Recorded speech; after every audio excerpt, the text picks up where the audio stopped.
Welcome to the Twisted Pint Tavern. Today we're visiting r/D&D to answer, D&D players of Reddit, what are some signs of a bad DM? I'll go first. My DM nerfed my dex, and the reason was, I'm the DM. Well, I'm the DM works for a lot of things, but why would you just randomly nerf someone's dex? If it seems they really want spectators rather than players. XP to level 3 has a very good concept on this. It's called, "Ya shoulda written a book." Favoring certain players over others overrides player agency of PCs, changes rules mid-game without informing players, like moving the goalposts, you lose, they win for new reasons, etc.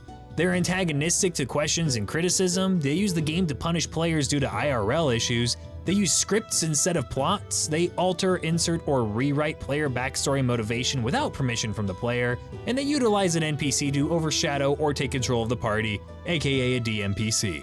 This seems like a little sensitive a subject. You got a few good points here, maybe a few too good points. Not me reading through these just to make sure I don't fit any of them. Yeah, that was me at first too. If you're watching this to find out if you're a bad DM, 1, I'm sure you're not, and 2, let me know in the comments what does make a bad DM. When they do what they want at the expense of the players, quote, "because this is my campaign." They post on Reddit to try and prove their players wrong. I love those. I love seeing those posts when it's like, man, my player did this, doesn't that suck? And everyone's like, dude, no. Inversely to being too strict, a bad DM also allows an overzealous amount of unvetted homebrew into their game. Balancing a game is a very tedious thing that the DM has to do. You can't let your players be anything they find on D&D Wiki. Abso-frickin-lutely. Homebrew upon review. That's always the policy. Homebrew upon review. Lack of consent regarding the wishes of their players. In fact, a good DM during a session 0 should ask their players what they want out of the game so as to best design adventures for everybody. Also, a DM that just does what players want and isn't as excited to play or really develop their world. Remember, the DM is playing too, and the world is kind of their character. They should be just as excited to share and interact with all the other players. This is kind of like two ends of the coin here, so you have the DM who doesn't care about what the players want and just run their game, and then you have the DM that doesn't care about their game and they just do what the players want. You need to balance that. You need to be right in the middle because you should be invested as well, but the story still heavily involves the players. I saw this on an ad for a game on Roll20. "This must be your only campaign. I am God and I say you can't play any other D&D games." My most horrible GM wouldn't let a player change their character if the player wished to. Also, the GM would nerf damage regularly so that a character could never die. Just be knocked into negatives, D&D 3.0. So I eventually had to lie to suicide him. Let me explain. The GM would regularly ask how many hit points a character had before they announced the damage they'd taken. It became clear that the characters were constantly knocked unconscious, below 0, but were never killed, below -10.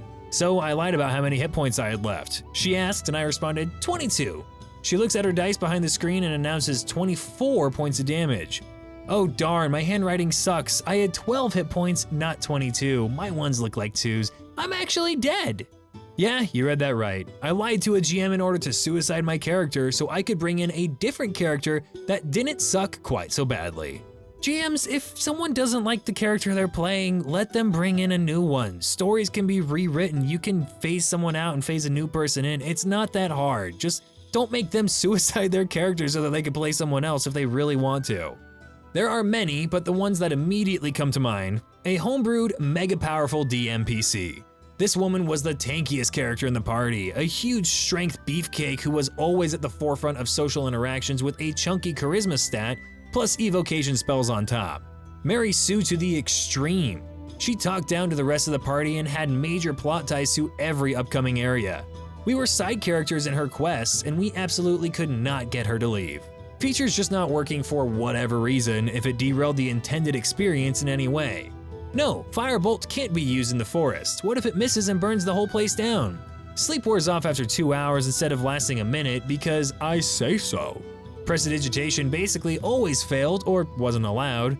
Jeez, our poor rogue, her disguise kit never fooled a single person. She couldn't stealth in the forest at nighttime, and sneak attack was nerfed for being too powerful. Plus, she was thrown into combat at level 2 against a monster immune to non-magical damage, without a magic weapon.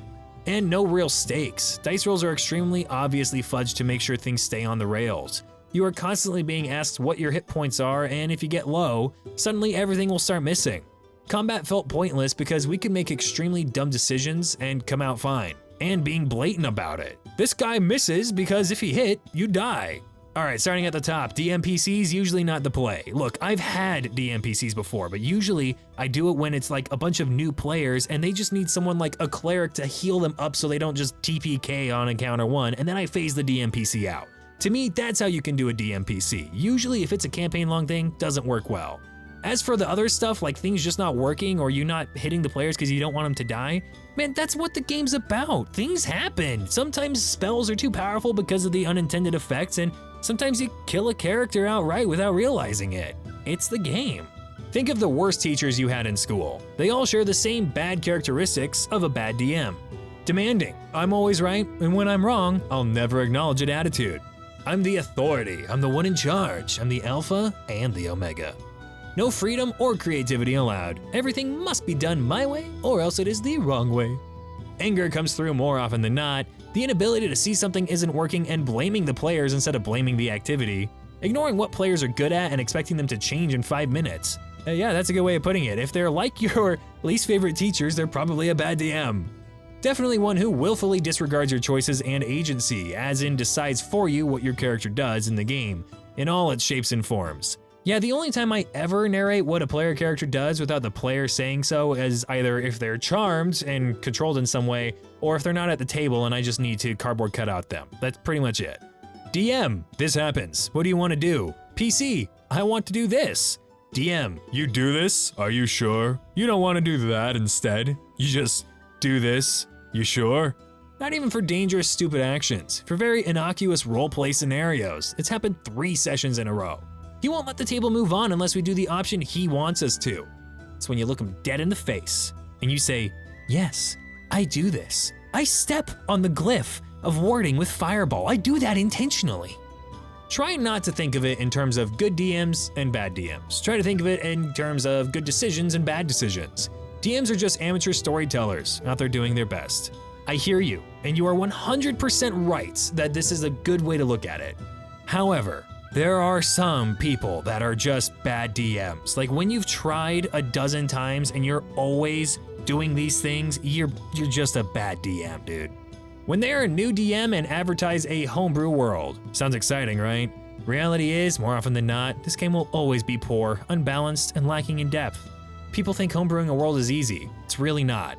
I agree, it's really not easy homebrewing a world, but do not take a dig at DMs who are trying to run a homebrew world because it's a big step and it might be their first time, so maybe help them build the world up instead of saying that it's a problem because it's lacking in so many areas, that everyone starts with their first homebrew world at some point. Whew, all right, that one was a bit of a beefy one. If you guys enjoyed, then make sure to let me know in the comments and tell me what you think are signs of a bad DM and what you would walk away from a table from if you saw it happening. If you enjoyed the video, make sure to leave a like and subscribe, and I hope to see you guys in the next one. Oh, and speaking of bad DMs, I think the people at that table over there are using loaded dice. I'll be right back.